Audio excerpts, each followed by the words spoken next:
I'm back with a controller that I did from my last, that I reviewed on my last video, with a cord.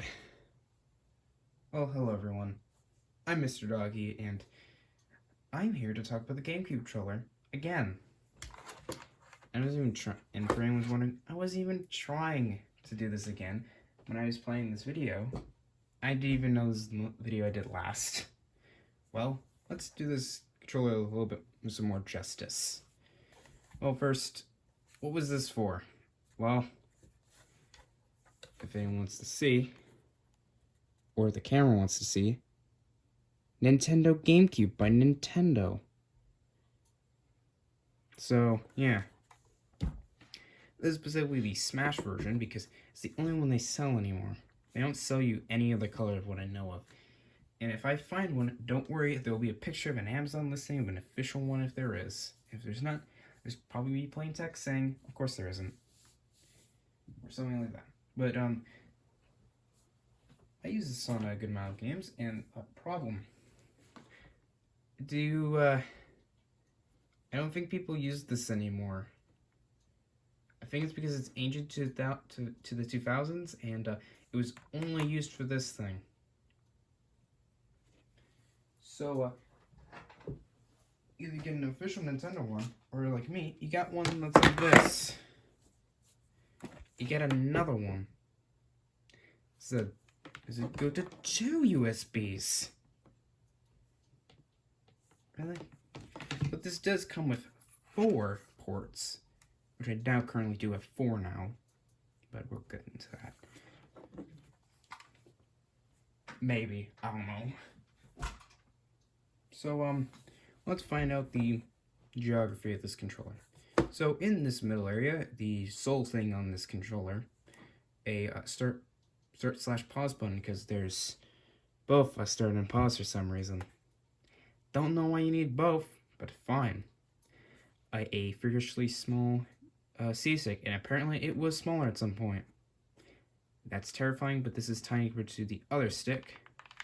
It's really nice and a huge improvement, apparently, to the N64 controller. A D-pad, which will make you start laughing. That is not a size for a D-pad for anyone other than if you have a mini controller. Well, then you go, what's this? What's this crazy mess? A big A, small B, and noodles for Y and X. Conveniently, this is actually what they would be the order, kind of, if you move them a little to an actual Nintendo controller anyway. That's weird. But yeah, you have a giant A, tiny B, and macaroni for Y and X. The top, and then you notice, I think this thing is chosen to do something really weird. It only has one Z button, and it's not even like the N64, which just kind of made sense, where this was on one side, this was on the right side, and this thing was in the middle. Yo, look at this vacant space on the left. Weird.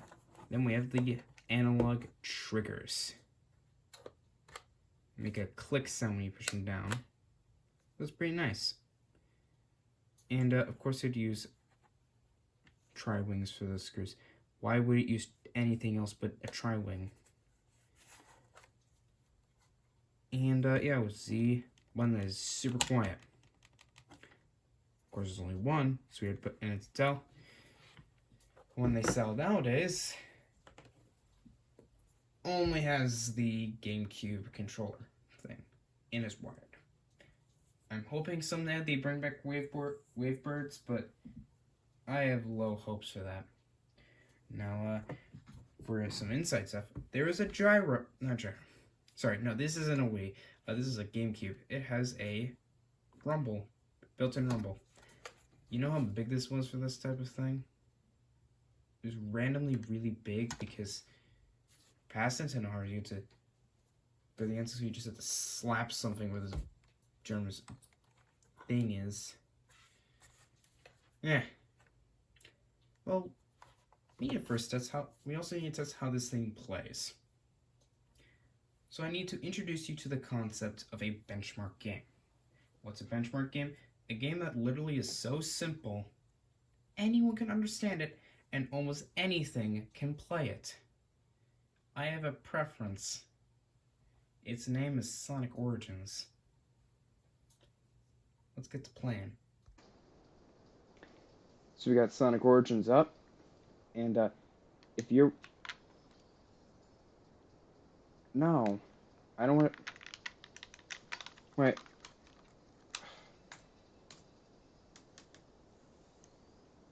I don't know how to skip this. Well, here's Sonic Origins, and hopefully I don't get major copyright, Sega. Please don't copyright me. I wasn't even trying. No, no. You work now. Right to know. So playing Sonic Origins with probably the best games in the compilation, Sonic 3 and Knuckles. And the reason you can't see it is, again, Sega, don't copyright me, please. But this is cursed. I'm using a Gamecube controller. Okay. I'd play my being safe file. Okay. So, I have to tell you how this feels, but I'm only using not even all the buttons. Like, I'm using, like, A, B? Not even B, man. I mean, I use the stick or D-pad.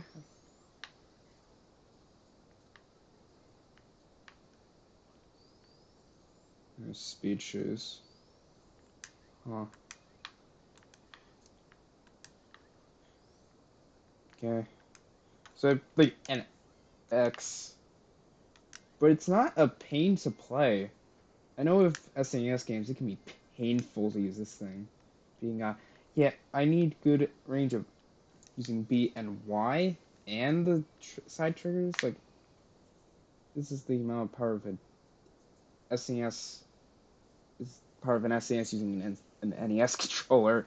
So, yeah, this is not using the full potential of this controller. That's why, as a benchmark, if it couldn't handle this, it couldn't handle anything. So far, it's doing really well.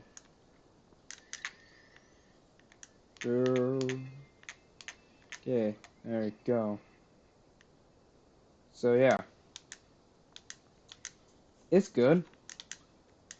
I probably should play this with a game that actually is for this thing. We'll get there. We'll get there eventually.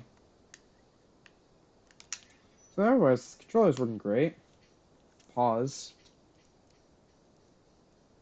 Yeah, facing the... Okay. Yeah. Yeah, this is what you get for playing a Genesis game, trying out a GameCube controller. I think I should go to Brawl now. Let's go to Super Smash Bros. Brawl now. In 3, 2, 1. Yeah, and I'm back with Super Smash Bros. Brawl. And this is how you know I'm on a GameCube controller.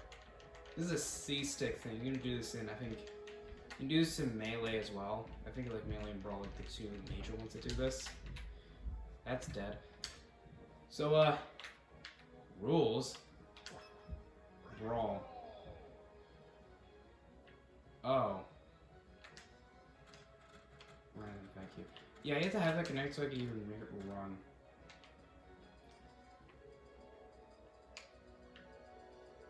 Wait, I'm just gonna do the link.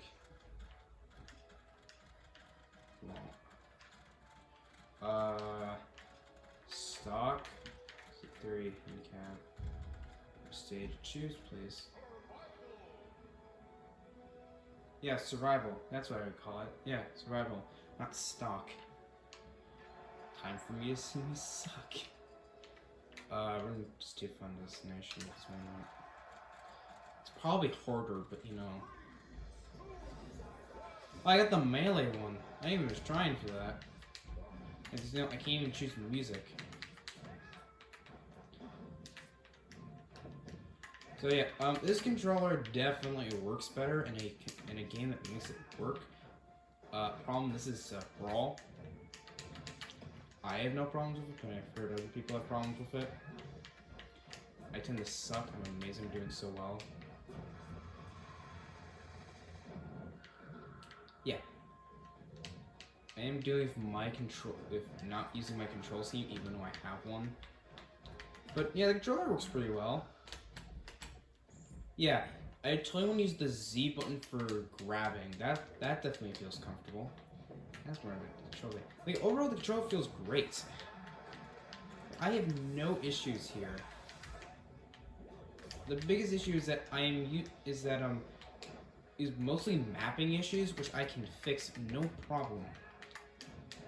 Which I guess that's probably better than anything else, is when the developers just don't have great mapping. But that always also depends on preference. Some people are fine with the controls that I normally use, so this controller feels great. So I have no issue. So I just won. Okay. Yeah, this controller feels great. Right? There's no visual feeling issue. This feels really good. It's heavy. It's actually more you get used to it, you must okay, this thing's not that, but it feels really good for a controller. So let's go back to me not on any game and me getting my final thoughts in 3, 2, 1. So my thoughts, or my opinion is just, if you want it, go for it. If you don't want it, hold off. And the big problem is, it's nothing to do with the true controller and how it feels. Actually, the problem is, this is the cord they use. USB would have been at least nicer. But in my opinion, until they make a Bluetooth Wavebird, this controller is more of in a niche community. This game, the only games this game is compatible with are all GameCube titles, Wii games that specifically say this game, the GameCube controller works on it, Smash Wii U and Smash Ultimate are the only games they guarantee will work with this thing. Will other games on the Wii U and Switch work on it? Yeah, sure. I played Sonic not Frontiers. No. Sonic Forces with this thing. This thing works fine.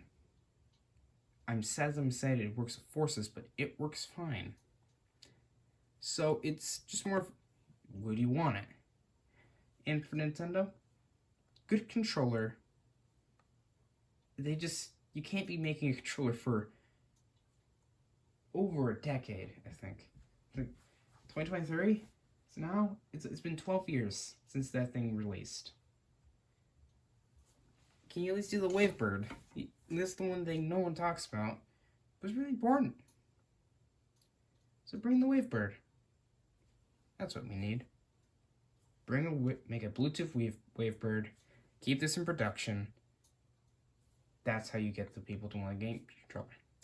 But for what we have, good controller is gonna be but you have to actually have the hardware to play it, though. That's been Mr. Doggy, and I'll see you some other time.